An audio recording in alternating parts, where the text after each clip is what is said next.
The Wise Old Woman. Chapter 1. The Village in the Valley. Long ago, in a quiet valley surrounded by green hills and silver streams, there was a small village called Mythapore. The people there lived simple lives. They worked in the fields, kept animals, and helped one another during hard times. In the center of Mythapore stood a small cottage made of clay and straw. It belonged to a woman named Asha, who was known far and wide as the Wise Old Woman. Asha was over 80 years old. Her hair was white as snow. Her hands were wrinkled from years of work. But her eyes shone with kindness and wisdom. Everyone in the village loved her. Whenever someone had a problem, they came to her cottage for advice. People said she had the power to see truth even when others could not. But Asha always smiled and said, "Wisdom is not magic, my child. It is just the fruit of listening, loving, and learning from life." Chapter 2. A Visit from the Farmer. One morning, a young farmer named Rohan came to Asha's cottage. His face was full of worry. "Asha Ma," he said, "my crops are drying up. I work hard every day, but there is no rain. What should I do?" Asha looked at him calmly. "Sit down, my son. Tell me, how many wells are in your field?" "Only one," he said.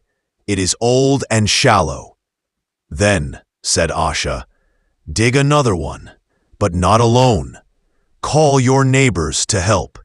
When you dig together, the work becomes easier, and the water you find will belong to all." Rohan nodded. "But why should I share what is mine?" Asha smiled gently. "Because when one man digs a well, he finds water for himself. But when many dig together, they find life for the whole village. The earth gives more when hearts are united." Rohan thought about her words and went away. A few days later, he returned with joy. "Asha Ma," he cried, "we dug a new well together. Now everyone has enough water. You were right. Unity is strength." Asha smiled again. "The world always rewards those who think beyond themselves." Chapter 3. The Quarrel. Not all people listened to Asha's wisdom easily. One afternoon, loud voices rose from the marketplace. Two brothers, Vikram and Mohan, were fighting over their father's land. Their shouting gathered a crowd. "It is mine!" yelled Vikram. "No, father gave it to me!" shouted Mohan. The villagers tried to calm them, but they refused to listen. Finally, someone said, "Go to Asha Ma. She will decide." The brothers agreed, though unwillingly, and followed the crowd to Asha's cottage. When they arrived, Asha was sitting outside, feeding birds with her trembling hands. She looked up and said softly, "Ah, two brothers fighting again. Sit down." They told her their story, how their father had left a field but didn't write a will, and now both claimed it. When they finished, Asha said, "You both say the field is yours. Fine. Then tomorrow morning, meet me there. I will tell you who is right." The next morning, everyone gathered by the field. The air was tense. Asha asked each brother to touch the soil. Then she placed her hand on the ground and whispered, "O Mother Earth, tell me who owns you." Of course, there was no answer. Asha turned to them and said, "Do you hear? The land did not speak, because it belongs to neither of you. You belong to it. You were born from it, and one day you will return to it." The brothers fell silent. Her words struck their hearts. Tears filled their eyes, and they hugged each other. "Forgive me, brother," said Vikram. "No, forgive me," said Mohan. Asha smiled. "Good. Now divide the work, not the love. When brothers fight, the earth itself weeps." The villagers clapped. That day, they all learned that peace brings more joy than property. Chapter 4. The Stranger in the Village. One evening, a stranger arrived in Mithapur. He was a tall man wearing a long coat and carrying a bag of gold coins. He said he was a merchant looking for a place to build a shop. At first, the villagers welcomed him warmly. But soon, strange things began to happen. He offered high prices for land, and some villagers sold their fields quickly. Then he raised the prices of food and goods in the market. He started controlling everything, and slowly the village began to change.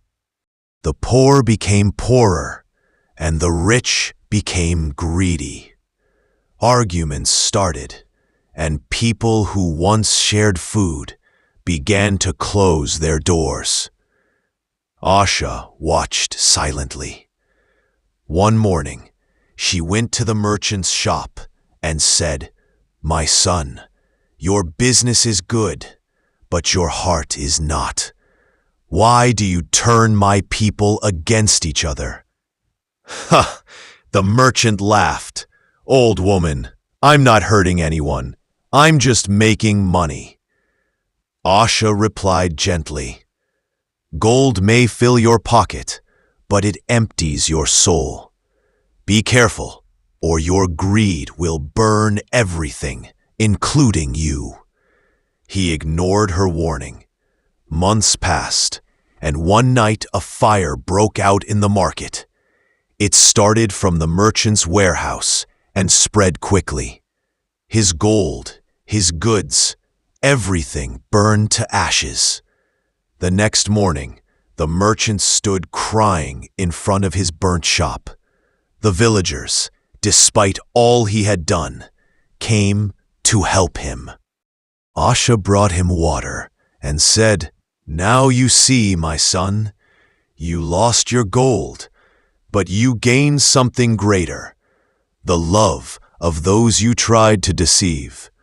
Remember this, wealth is temporary, but kindness is eternal." The merchant fell to his knees. "Forgive me, Asha Ma. I will change." And he did. From that day, he became a generous man who helped rebuild the market. Under Asha's guidance, peace returned to Mithapur once more. Chapter 5. The Young Girl's Secret. One rainy evening, a young girl named Meena came running to Asha's cottage. Her eyes were full of tears. "Asha Ma," she said, "I am in trouble. I made a mistake and don't know what to do." Asha gave her a warm blanket and said, "Tell me, my child." Meena confessed, "I borrowed money from a rich man to buy books for school, but now he demands double. I cannot pay. I'm scared he will tell my parents. Asha listened quietly, then said, "Come with me tomorrow."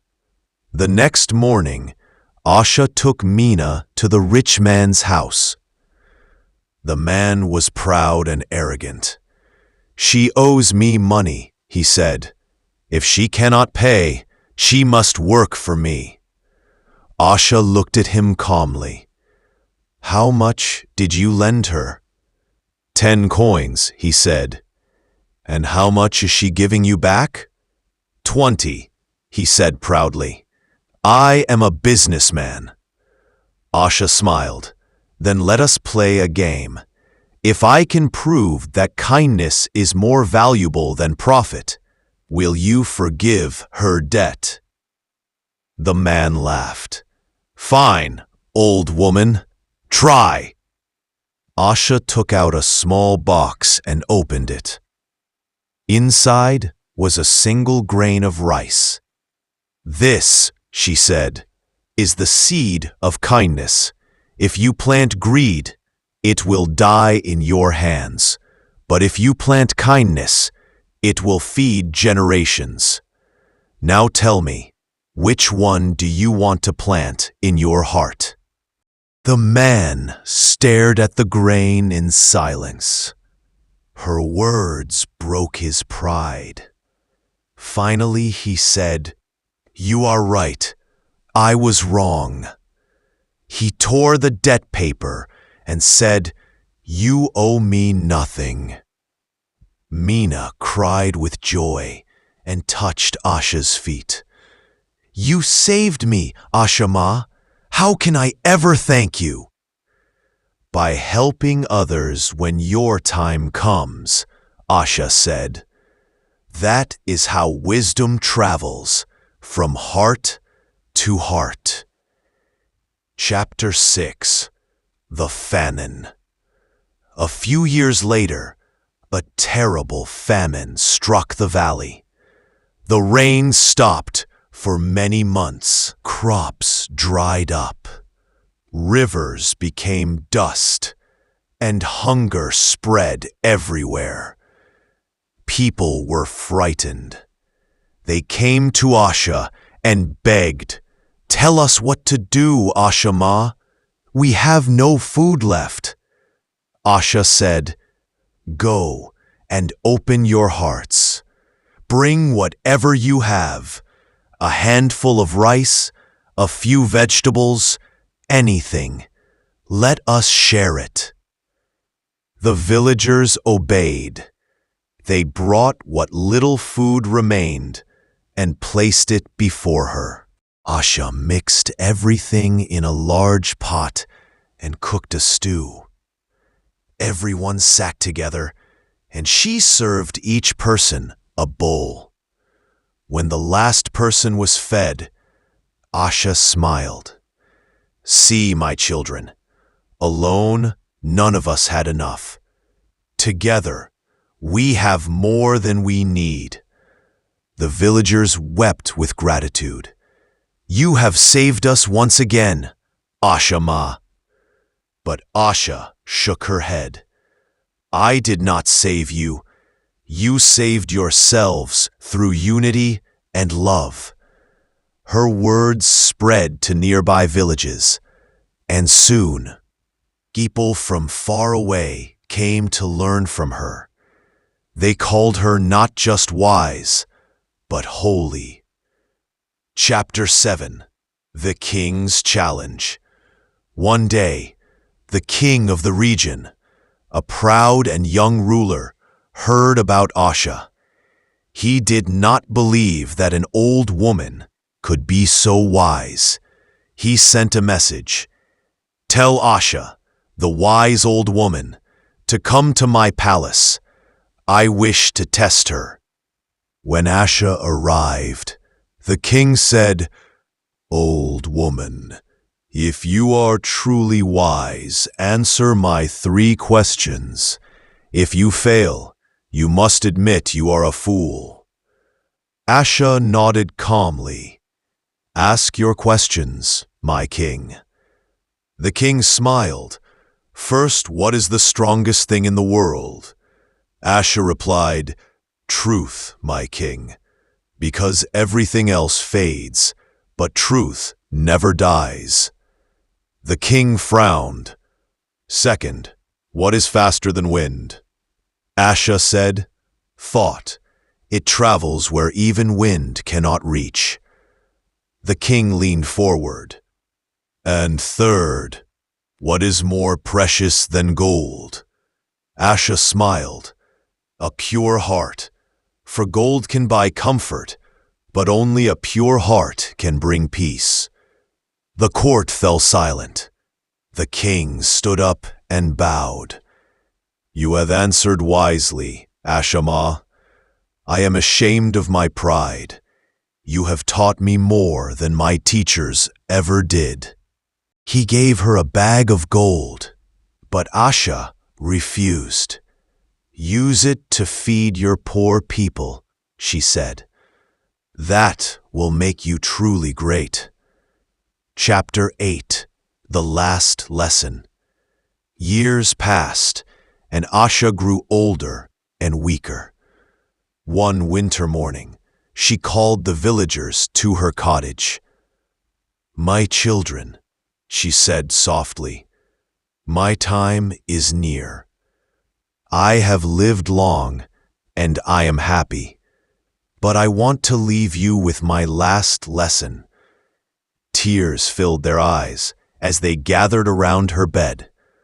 Asha continued, Remember, wisdom is not in books or age alone. It is in how you treat others. Be kind when you can. Be patient when you must. And always forgive. For forgiveness is the fire that melts all hatred. She looked out at the hills and whispered, When I am gone, do not build statues for me. Just live with love. That will be my memory. That evening, as the sun set behind the mountains, Asha took her last breath. Calm, peaceful, and smiling. Chapter 9. The Light of Her Legacy. The villagers buried her under a tree near her cottage.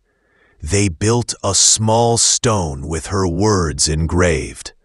Wisdom is love in action. Years later, children still played near her tree.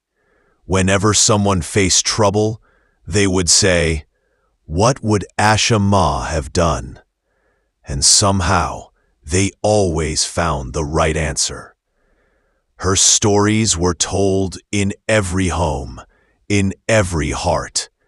The young learned from her patience, the old from her peace, and all from her kindness.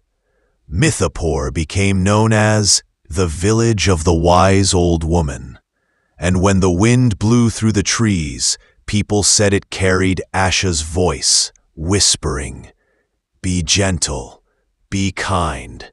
That is where true wisdom lives. Moral of the story: wisdom is not about being clever.